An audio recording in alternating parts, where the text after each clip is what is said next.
first of two that we have preserved for us in the Bible. And Timothy is a young preacher, a young leader in the church.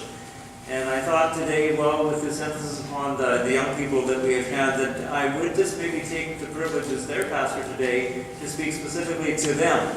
The rest of you get to listen in, and I pray you would be blessed and challenged as well. But for those of you who have reached these milestones, I want to speak to you today. I want to challenge you today. By the way, we're in good physical shape moving forward. We've got a pre-med student going in, and we have a veterinarian who, in a pinch, I think could work on you as well. But in the meantime, if you've got a sick house, she's your girl.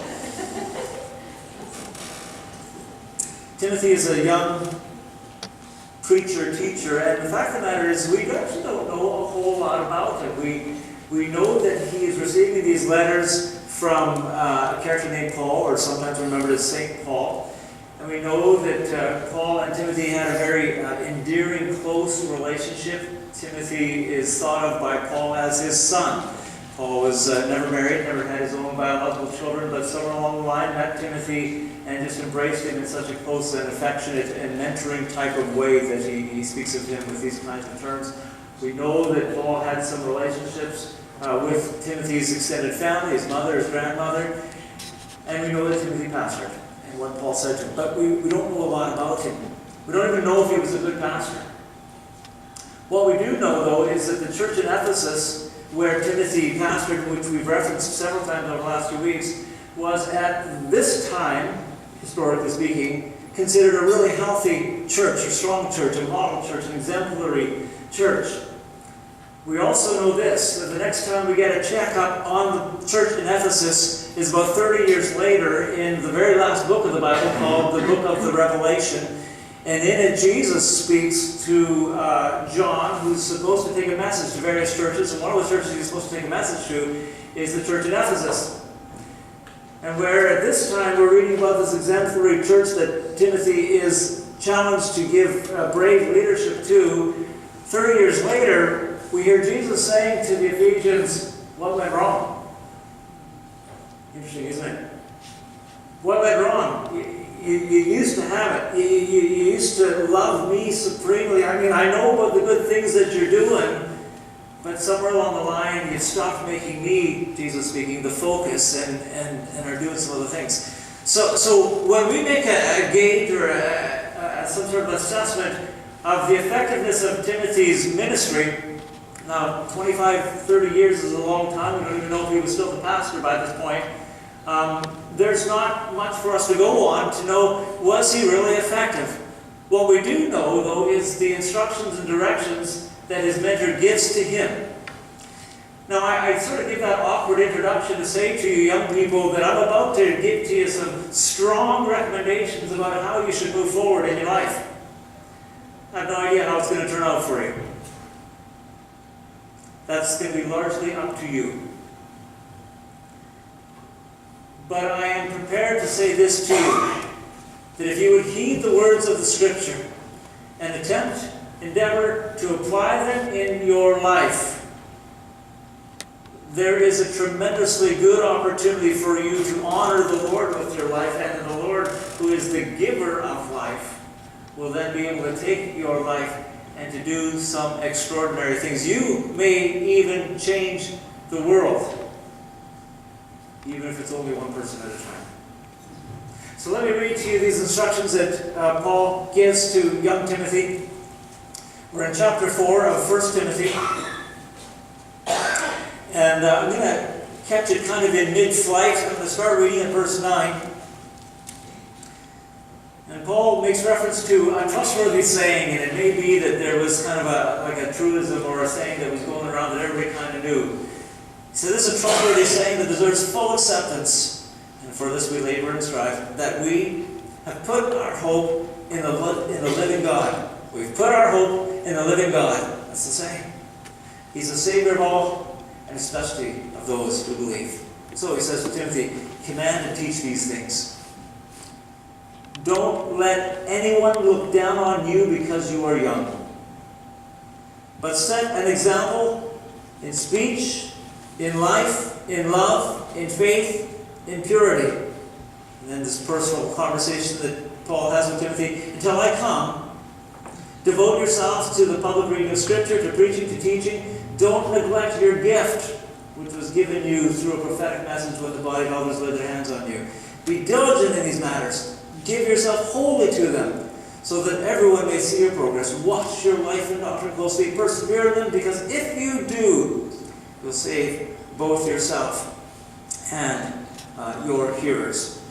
There is an ancient book written about 2,660 years ago-ish. You can give me 20 or 30 years either side of that. It's still a long time ago. And the book is titled after the main character in the story, a character named Jeremiah. And Jeremiah is identified as a prophet. And we talked last week about how the word prophet is not one that we use in our society very much anymore. It's a very religious sounding, very churchy sounding word. A prophet was one who is identified as having that sense of being able to know what God's heart is and to speak for God. It's an honest responsibility. At the time when Jeremiah is functioning, the person who would be identified as a prophet had tremendous status within the community. If I went out there today and said, I'm going to speak for God, people would not only ignore me, but they would probably laugh at me and marginalize me. But that was not the state then. When a prophet was identified and confirmed, because people would sort of examine his or her words and would say, yes, this person seems to really speak strongly for the Lord, they attained a kind of status. And because Israel at that time was functioning as what is sometimes referred to as a theocracy, you've heard of democracy, but a theocracy has the idea that, yes, we've got these levels of government, even a king, but above the king is God. And because that was the mindset of that nation, if you had someone who was identified as a prophet, someone who speaks for God, that gave to them pretty immediate access to be able to go knock on the courts of the king and say, listen, I've got a word for you from God. And whether the king liked it or not, whether he was truly God-fearing or not, the community pressure was that you needed to give voice to this guy. And Jeremiah has an interesting role at this time because for a long time the Lord has been sending prophets to this nation saying, listen, if you guys don't smarten up, I'm going to take my hands off and there will be nations who are just dying to come in and sack you, that they're going to come rolling in. And this warning had been going for 100 years, and Jeremiah has come to this conclusion that the Lord is saying to the king, it's done, it's time. You need to get ready because the Lord is removing his protection, and these foreign nations are going to march on you right now. Well, the king didn't want to hear that. Who wants to hear that, right? Who wants to hear that kind of news so you can just kind of do the toddler thing and go, la la la la la la la, which is essentially, in the most technical biblical sense, what the king did to Jeremiah. And the other kind of wimpy prophets around the courts were afraid of the king, and so they just told him what he wanted to hear. Jeremiah continues, and he's shown to be right, and the nation is sacked, and the people are scattered, and these warnings that have been coming for years upon years upon years upon years, they come true. And Jeremiah, in a sense, is the last one of the prophetic tradition standing and saying, listen, we could have been spared. We could have been spared. When God calls Jeremiah at the beginning, he is a young person. This is the very first chapter.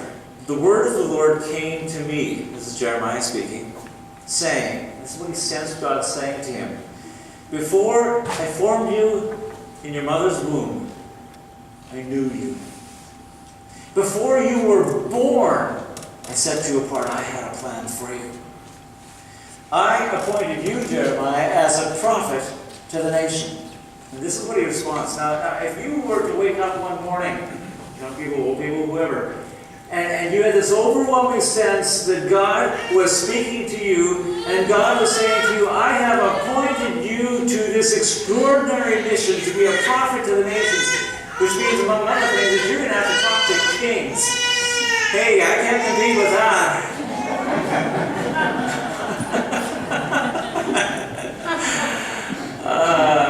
It's because you guys would rather listen to her than to me.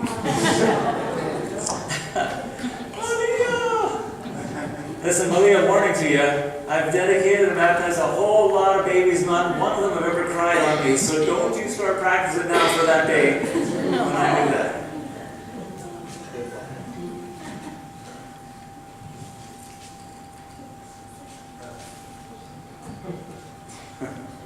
If you wake up in the morning and God is speaking to your heart saying, listen, I'm giving you an extraordinary task and responsibility.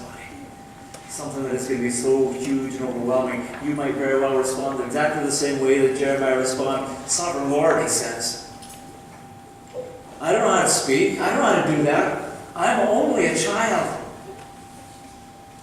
The Lord said to me, don't say I'm only a child. You must go to everyone I send you to and say whatever I command you. Don't be afraid of them, for I am with you and I will rescue you, declares the Lord. So there's this calling, right? A young person given this impression that they're supposed to do something extraordinary. And then it dawns on them like, what am I thinking? I can't do that. I'm just young. And God says, don't say you're so young, because I'm going to be with you. So fast forward then these hundreds of years to Timothy, who's been tasked to be a pastor of the church. A church in a community that was very hierarchical in the sense of age. If you were older, you were esteemed. If you were younger, you were basically supposed to be quiet and submit to the older persons. And so here's Timothy tasked with the responsibility to be a leader, even of persons who would be older than him. Society was not going to allow that, but Paul says to him, listen, don't you dare let anybody look down on you because you are young. Well, what would give Paul the authority to say to this young person, don't let them look down on you? Well, it would be precisely the same language that Jeremiah heard from God. Don't say you're too young, because I have called you. Paul says later on, don't forget your gift. It was given to you in the laying on of the hands. There are people who are sensitive to the leading of God, who lay their hands on you and prayed for you, Timothy. And it is God who has called you to this task, so don't you dare let them look down on you because of your age. And so I say to the young people in this room this day, I am not asking you to be cavalier. I'm not asking you to be disrespectful. I'm not asking you to sort of puff up your chest and declare that you're better than those who've gone before you. None of that business. But if God is calling you, putting a dream in your heart to do something extraordinary, and there is something within you that's saying, I can't do that. Those people aren't listening. They're not going to respect me. Listen, you need to listen to the voice of God. And if God is calling you to a task, to a mission, plant a dream within your heart, be obedient to God. Because He is the one who is going to sustain you through this. He says, I am with you. Now Paul doesn't just sort of say to Timothy, get in there and pastor, buddy, and don't let anybody look down on you because you're young. He gives some quick words in his passage that I read to you that are significant. And I challenge you to hear them today because they're really about how you're going to do it moving forward. Really about it. Don't let anyone look down on you because you are young, but, he says, set an example. Now, you may not have heard this, but it says, for the believers. Now, Timothy's responsibility was to serve the church. His was to be a leader within the church. And oftentimes in 2018, these years, we don't pay attention to the subtle details that are in the instructions that are there. But Timothy's specific calling is that he would be an example for all who would dare to say that they are followers of Jesus. That's his responsibility. Set an example for the believers, says Paul. Now, if you've lived or functioned or been connected to a church for any length of time, you know, that's a pretty ominous responsibility to give to a young person. The church, so here we are, about 80 of us today, is made up of people young and old, mature, and quite frankly, immature. Some who are wise, some who are unwise. We're just kind of a hodgepodge mix of people.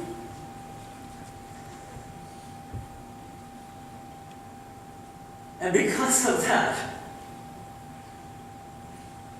As a young person, the Lord may be giving you very, very clear direction on how you are to proceed with your life. And you may run into somebody who is been around for a while, but who's just really immature, spiritually speaking. And they may challenge you. Say, you shouldn't be doing that. You should stop doing what you're doing. Don't do that anymore. What do you do? How do you respectfully respond to that? On the other hand, you may be just filled with this incredibly rich idea, but you really haven't thought it through very much, and there may be somebody who comes alongside you, and they're very wise. And they're very deep in their spiritual walk with Jesus. And they're going to give you hard counsel, but it is not meant to push you down because they're mature. It's meant to build you up. But because you're young, you just don't necessarily know how to navigate that kind of criticism, or it is really, really hard for someone to say within the church community, you who are young, don't let anybody look down. What's that mean, look down on you? What is Paul trying to say? It would be absolutely incongruous to suggest that Paul is saying, be tough, buddy. Just push through any kind of resistance that you get. That would be inconsistent. That's not the character that he calls us to have. He's calling us to humility. He's calling us to this character of loving others first. So what's he mean? Don't let anybody look down on you or put you down. It has to. I think there's the only way around it. It has to go back to that idea that God is the one who has called you to this. And so what I would say to you young people and to others is that when God has put this dream within your heart, you need to approach this whole situation with your ears wide open within the community of people who are trying to hear from God as well. And listen to their counsel, listen to their direction. But at the end of the day, there is one voice you must respond to, and that is the voice of God and His calling upon your life. And Timothy would have faced incredible opposition. And he probably would have received some criticism that was necessary because he was young. But Paul was saying to him that you, sir, are called to pastor this church right now, and therefore you need to persevere in it. And don't let anybody push you off of that responsibility. What is God calling you to do with your life? Now, Timothy pastored a church. That's kind of a big responsibility. And when I was a young man, just getting going, about 3 years ago,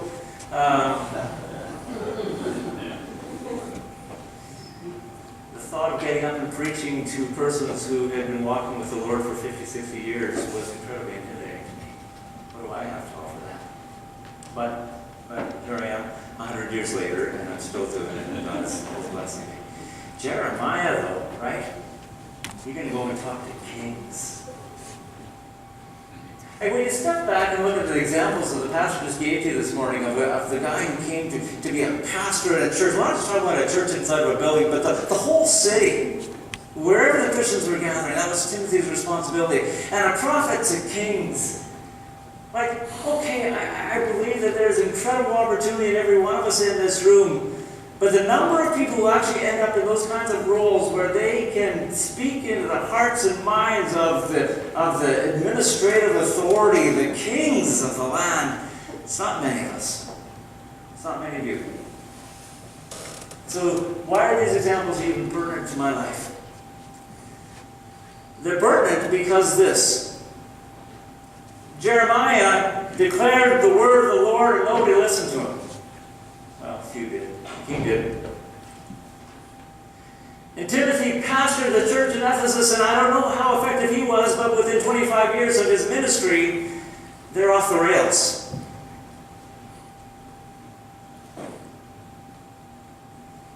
And so the calling that is upon us always is not one that is going to be measured by whether or not we're effective or not. You may do your very best to do something great, and it should work, and it may not. Because, of course, we're working with people who may or may not respond to your leading. And so I would like to offer, just as I nearly finish,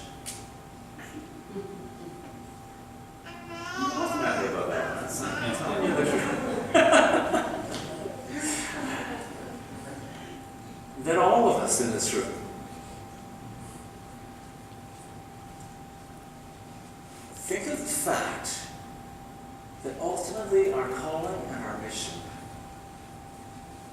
unfolds one person at a time. One person at a time. And Paul's instruction to Timothy is this: be an example in your speech. Be an example in your speech, the way that you talk. Listen, young people, I know how it works at school. Trying to sort of get yourself into a position where you're with your friends and sort of finding out how you fit in. And sometimes that's a relentlessly horrible journey because some of you get through and you don't even know if you ever did fit in. And there's a tremendous pressure upon you to gather the jargon and the language of your peers. I get that. But you and every one of your friends are ultimately going to look for someone to lead you. Someone to set the bar high. Someone that's going to take me out of whatever kind of place I'm in right now to some place greater and better. And so, young person, set the example with the way you speak. Set the example. Don't be drawn into the mud. Paul says, set an example with your speech. He says it's with your life. Like, how do you conduct yourselves in life? How do you treat people? How do you respond in difficult situations? Who are you? What makes you better than those around you? You know what? You can be. You can be. Because it is God who is calling you to this journey, and it is God who will be with you, and He will enable you to set the example with your life. It says, be an example in love.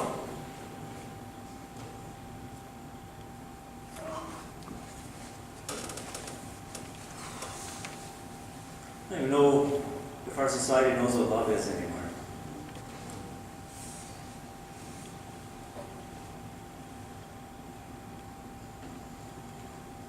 No mistake, the word that is translated there is the word agape. The Greek language that this is written in has several words for love. English, we're really constrained because we say to our spouse, I love you, and then the next breath will say, I love peanut butter. Like we have this word that works for so many different things, and Greek is a little bit more specific, and the word there is the word agape, and that is a word that means simply that I am going to put others first. My life is going to be sacrificed, laid out for someone else. We will be a whole lot better off as a nation if you, by setting the bar high and taking your peers along with you, set an example of putting other people first. So how it works in a good marriage, that if you're putting that other person first and they're putting you first, you kind of got this extraordinary, volcano kind of thing that spins up to something great. But if in your marriage, one of you is thinking of themselves first, it's this way. And it works that way in friendships, and it works that way in our community, in the relationships that are all around us. If we put other people first, remember, God is with you. Even if they take advantage of you, God is with you. And then he says, in faith and in purity. Now that's the word that we get translated. A word that is used in some other Bible translations is the word integrity. I think that's probably a better word. Purity is a word within the church that gets narrowed to really basically how well are you keeping the rules. That's a really crummy definition of purity. So the word integrity is one that is much broader and probably much richer and truer to what Paul is calling the people to. Listen, who are you? I'm a child of God. Then be the child of God. What's a child of God? The child of God is one who, because God loved me first, I'm going to love him and I'm going to love others first. Integrity. The child of God is someone who tells the truth. Integrity. Integrity, integrity. If Paul says to all of you who are the sense that I'm going to do something with my life, I'm going to change the world, even if it's one person at a time. Listen, Do it by exemplary speech. Do it by an exemplary life. Do it through your faith in the Lord. Do it through integrity. Do it because God has called you to this mission. He is with you, and He will be faithful. His last words are pretty significant. He says, watch your life. Persevere in these things, because if you do, you're going to save not only yourself, you're going to save others. Even if it's only one other person. You're going to save them. You're going to save them. And nothing will matter more in all that you do from now to the day you breathe your last breath, is that you have taken someone from where they were lost and despairing and broken, and you have enabled them to stand up as persons and to know God and His plan for their life as well. Nothing will matter more, but that you can do that for at least one person in your life. Persevere in these things as well. You will save yourself. You'll save these others as well.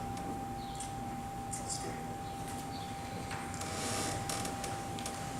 Lord, I do thank you for this opportunity that we've had today, especially to celebrate these graduates. But all of us, Lord God, are called by you. I know that. I know it. And I would dare say, Lord, that everyone in this room at some point or other has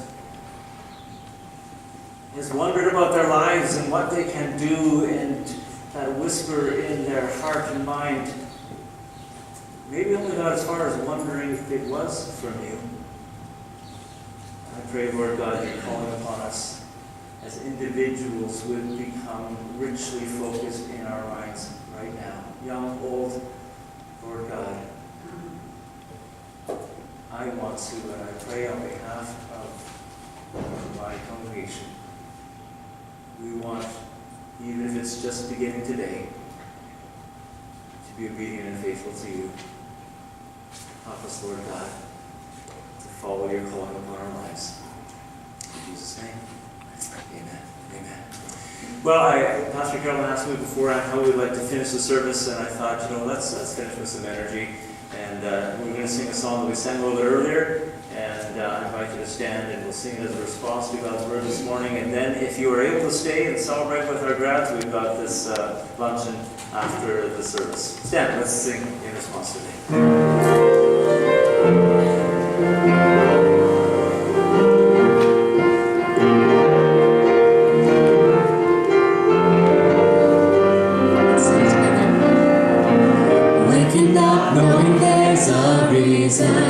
All my dreams come alive. Life is for living with you. I've made my decision. Lift me up, fill my eyes with wonder. Forever young in your love, this freedom's untainted with you. No moment is wasted. See the sun. See the sun now bursting through the clouds, black and white. Turn the color all around, all is new in the Savior I am found. This is living now. This is living now.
to make your presence known to us at the very beginning of this service, and by your Spirit, Lord, we believe that you have. I would ask now, God, that whatever challenge, whatever inspiration, whatever conviction that you may have had for each individual person this day, that you now would help them to take that, to consider it, to reflect upon it. In all that, Lord God, may they know how desperately you love each one of us. Thank you for your presence this day. Now, by your Spirit, Lord God, would you help us to know your presence even as we leave this place and go to our different activities of the week. In Jesus' name, amen.